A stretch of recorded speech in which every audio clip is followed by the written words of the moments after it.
vinculado a algunos indicios y las comunica a la Unidad de Inteligencia Financiera, no utilizará su papel membretado con el nombre de la empresa. Y quien firma esto, que normalmente, no normalmente, sino la obligación legal es que lo comunique no el gerente, ni el abogado de la empresa, ni el contador, sino el oficial de cumplimiento, se identificarán con un código numérico que previamente se solicita a la Unidad de Inteligencia. Es una manera de proteger al sector privado para fluidez. Sin embargo, yo encuentro acá un contrasentido. Esto es durante el proceso que la empresa, el sector privado, analiza y comunica. Pero si esto se recoge como realmente una operación de lavado, la acoge el Ministerio Público y se inicia la investigación y se inicia el proceso penal correspondiente, lo primero que hacen para sustentar el inicio de la investigación, y esto es parte del esquema procesal que habría que realizar, es se llama al oficial de cumplimiento. Entonces se le piden los datos generales, cómo te llamas, en dónde domicilias, cuál es tu teléfono, los datos de identificación. ¿Cómo? Entonces no estábamos en que una etapa previa se trataba de proteger esta situación, ¿no?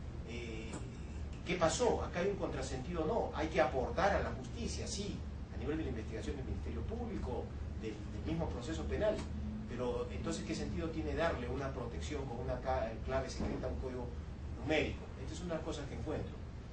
Número 2, otra de las modificaciones del sistema antilavado que se ha encontrado es también que a nivel del sistema financiero, distinto del sistema no financiero peruano, existe un comité especial integrado por los que más saben en una entidad financiera. Lo preside el oficial de cumplimiento y están, digamos, el abogado, el gerente, en fin, el número es a libre albedrío. Y este comité en las empresas del sistema no financiero es el que decide a nombre de la empresa si este caso, que presuntamente es de lavado, se comunica o no a la Unidad de Inteligencia Financiera. En cambio, en el caso del sistema financiero peruano, desde hace un par de años que se modificó, aun cuando exista este comité y varias personas, quien toma la decisión de si se comunica o no el caso como presunta operación sospechosa de lavado a la Unidad de Inteligencia Financiera es el oficial de cumplimiento. Puede ser que haya 4 o 5 personas de la empresa, el gerente, el abogado, el contador. A ver, analicemos el caso. Hay 4 que dicen no, pero el oficial de cumplimiento decide que para él sí se comunica, aunque haya 4 votos en contra y 1 a favor. Entonces yo creo que es asignarle demasiada responsabilidad. ¿Por qué esta dicotomía? ¿Por qué se asigna esta responsabilidad a los oficiales de cumplimiento del sistema financiero? En cambio, en las empresas el sistema financiero es el comité por votación democrática el que decide que se comunica. Siguiente, por favor. En relación al proceso investigatorio que efectúa la policía como apoyo del Ministerio Público, lo que quisiera yo aportar, y saludo a la publicación de obras que vayan ilustrando y siendo guías para la Policía Nacional en este proceso que, como bien dice el doctor Castañeda, va adquiriendo mayores dimensiones por el avance de la criminalidad organizada. En Colombia conozco solamente el caso de un libro que es una guía de la investigación policial, y acá en el país saludo a la aparición de un libro que recién ha salido al mercado y que me tocó en suerte prologar, que es precisamente obra de unos buenos policías investigatorios, entre ellos quien se encuentra presente acá en sala, el comandante Martín Cárdenas, y sus compañeros también de la policía, José Reategue Palacios y el comandante Antonio Francisco Quispe. Es una guía del proceso investigatorio, pero acá hay muchas cosas todavía por afinar. Y en relación al proceso investigatorio me permito dar una sugerencia que está en el ítem 2.1. Actualmente, así como en el Ministerio Público hay fiscales especializados y se han creado las fiscalías especializadas en crimen organizado, que el doctor creo que son 5, si no me equivoco, o 4, y así como el Poder Judicial se han creado en la especialidad de los juzgados suprapenales provinciales, doctor, también son 4, en la Policía del Avance también se han creado entidades o unidades especializadas, porque este es un tema técnico y especial, y existen las llamadas DIVILAS, la División de Investigación de Lavado de Activos, pero sin embargo están bajo la sombrilla o la esfera de direcciones de la policía. Y acá lo que se pierde, yo he encontrado y soy testigo de ellos, que muchos buenos policías dedicados en esta investigación y cada vez más especializados, al cabo de 3 o 4 años, por el ascenso normal, y esto es una cuestión de estructura orgánica que dejo yo a la decisión de la Policía Nacional, pero que me permito aportar, se pierde el tiempo valioso, la especialización, quizás mandándole a otros países de estos buenos policías y dedicados a la labor investigatoria, porque pasan de repente a otras unidades dedicadas a otros menesteres, de repente, no sé, pues a tránsito, de repente, en fin, a otro tipo de labores administrativas. Creo que algo hay que hacer acá, lo mismo en el tema del Poder Judicial y del Ministerio Público, los especialistas que ya se van formando, el tratar de mantenerlos. Siguiente, por favor. Otra de las cosas aquí en el 2.3 que también creo que hay una carencia, que la he vivido yo en experiencia profesional, ya yo tengo 9 o 10 años en esta materia, y saludo que al principio de presentarme no hayan dicho que el doctor Vega es un especialista en lavado de activos, porque saliendo me llevarían a la cárcel, sino es un especialista en lo que es prevención y control. Me permito aportar lo siguiente: hay muy pocos talleres en los cuales, o este tipo de conversatorios, y por eso saludo la iniciativa del Consejo Nacional de la Magistratura, en el cual se pueden intercambiar ideas y puntos de vista y pareceres. De repente algunos no conocían el punto de vista de la banca, por ejemplo, ahora, y han tomado nota de ciertas cosas. Es bueno saber cómo lo vivimos cada uno de los actores.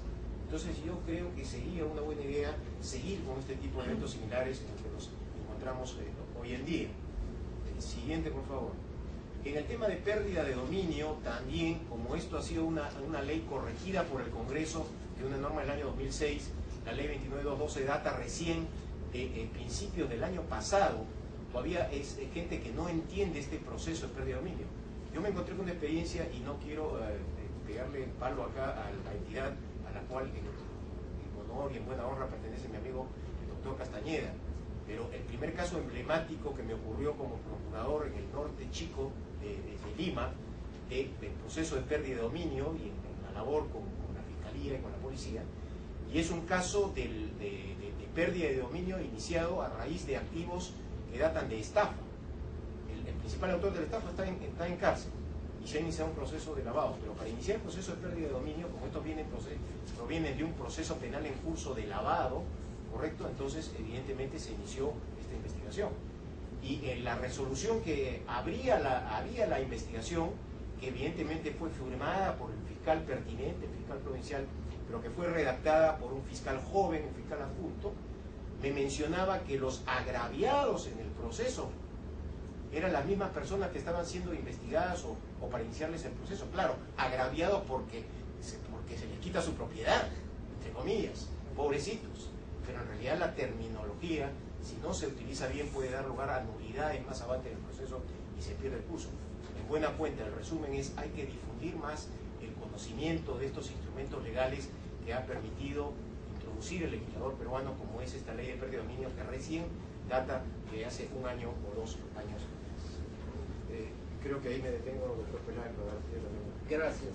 Vamos a escuchar el comentario del doctor Teófilo Salvador Neira. Gracias. Bueno, haciendo eco lo que menciona el doctor Vegas respecto a la capacitación, es de gran importancia, ¿no? De gran importancia sería, por ejemplo, hacer conversatorios los jueces, los fiscales, la policía especializada, los funcionarios de bancos, de tal manera que podamos aplicar de la mejor manera esta ley. Le voy a plantear un caso que me ha ocurrido respecto al desconocimiento de la norma propiamente. Siguiendo el tema mismo de lo que significa el tercer párrafo del artículo 6, de los casos que hay abogados que plantean y dicen que el delito previo previamente debe ser sentenciado. Entonces un abogado hace meses planteó una cuestión previa. Decía: ¿por qué el lavado de activos planteó una cuestión previa? Previamente debe de acreditar usted de que haya sido sentenciado en el tráfico de órgano patrocinado, o el que obtuvo la ganancia ilícita, ¿no? Planteó el habeas corpus de tal manera que se hizo un cuaderno de cuestión previa, se hizo el cuaderno de cuestión previa, se hizo todo un trámite, se fueron trasladadas las partes, y tuvo que ponerse un cuaderno y tuvo que resolverse. Entonces se dio en contra, obviamente, ¿no? Porque la norma lo dice, la norma está clara en que no es necesario. Claro, explicamos además que sí había investigación, pero no había sentencia, ¿ya? Porque también, si no hay investigación, como decía el doctor Castañeda, celebro también esa opinión en el sentido tal, y si no hay indicios razonables que vinculan, pues no podría darse el delito previo. Entonces ocurrió de que sale en contra de ese señor abogado, y lo que hace dice que yo fallé contra la norma, y después esto resuelta contra la norma expresa. Lo que pasa es que él estaba viendo la norma derogada, la norma anterior, entonces por lo tanto no tenía conocimiento de ello. Entonces ante ellos planteó inclusive una queja a OMNA por el hecho que había perdido esa esta incidencia que le había propuesto, ¿no? Entonces, celebro, repito lo que dice el doctor Vegas, de que sea este tipo de foros, de conversatorios. Celebro también una opinión que da el doctor referente, el señor fiscal referente, a que no todo, por ejemplo, en los casos de los comerciantes o empresarios informales, no todo hecho de que no esté registrado informalmente significa que puede haber procedencia ilícita de los bienes. Es igual que el hecho es que solamente no se puede acreditar la procedencia de los dineros para que adquirir un bien inmueble o un bien mueble, no significa que puede ser incurriendo en lavado de activos. Lamentablemente, no todos piensan como el doctor. Lamentablemente se está sobrecriminalizando, se está en los atestados, en los informes, inclusive denuncias fiscales, no es el caso del doctor, se está poniendo de que sí, el hecho que cualquier imputado no acredita la posibilidad lícita de su bien que ha adquirido, ellos dicen lavado de activos. Eso porque de repente, como expliqué al principio, la norma es muy abierta, ¿no? Pero no debe haber eso, no debe ser eso, porque simplemente, como decía el doctor también, si no hay indicio razonable de que de existencia de un delito previo, cuya ilicitud se puede acreditar mínimamente, no podría investigar por lavado de activos.